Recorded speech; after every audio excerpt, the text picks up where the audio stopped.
ప్రతిష్టాత్మక ఐటీఐఆర్ ప్రాజెక్టును హైదరాబాద్ కు కేటాయించింది కేంద్ర ప్రభుత్వం. ఈ ప్రాజెక్టులో భారీ ఐటీ కంపెనీలు లక్షల కోట్ల రూపాయలు పెట్టుబడులు పెట్టనున్నాయి. అయితే సీమాంధ్రలో కూడా ఐటీఐఆర్ ను విస్తరించాలని డిమాండ్ పెరుగుతోంది.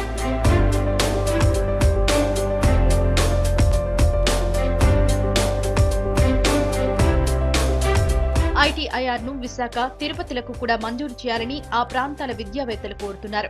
శ్రీ వెంకటేశ్వరుడి ఆలయంతో తిరుపతికి అంతర్జాతీయ ఖ్యాతి ఉందని గుర్తు చేస్తున్నారు. ఈ సిటీకి బెంగళూరు, చెన్నైలకు కనెక్టివిటీ ఉందంటున్నారు.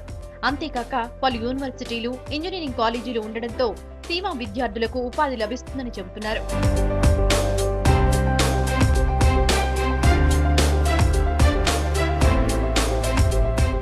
ఐటీఐఆర్ ప్రాజెక్టు హైదరాబాద్ మీద కేంద్రీకృతమై వాళ్ళ ప్రాజెక్ట్ ప్లాన్స్ అన్ని అప్రూవ్ అయిపోయి అనుబంధంగా ఇంకొక 5-6 ప్రాంతాల్లో కూడా ఇటువంటి అనుబంధ ప్రాజెక్టులు పెట్టాలని వాళ్ళు ప్లాన్ చేస్తున్నట్టు వార్తలు వస్తున్నాయి.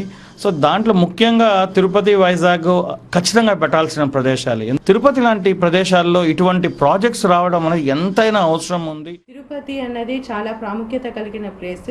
అంతర్జాతీయంగా కూడా తిరుపతికి ఒక ప్రముఖమైన స్థానం కూడా ఉంది. ఇటువంటి ప్రదేశంలో కానీ ఐటీఐఆర్ ప్రాజెక్ట్ కానీ వస్తే ఖచ్చితంగా కూడా తిరుపతి కేవలం ఆధ్యాత్మిక నగరంగానే కాకుండా సాంకేతిక రంగంలో కూడా ఖచ్చితంగా ఉన్నత స్థాయిలోకి వెళ్తుంది. ఐటీఐఆర్ ప్రాజెక్టును సీఎం కిరణ్ సొంత జిల్లా చిత్తూరులో విస్తరించాలని పట్టుదలగా ఉన్నారు. ఇందుకు తన వంతు ప్రయత్నాలు చేస్తున్నారు.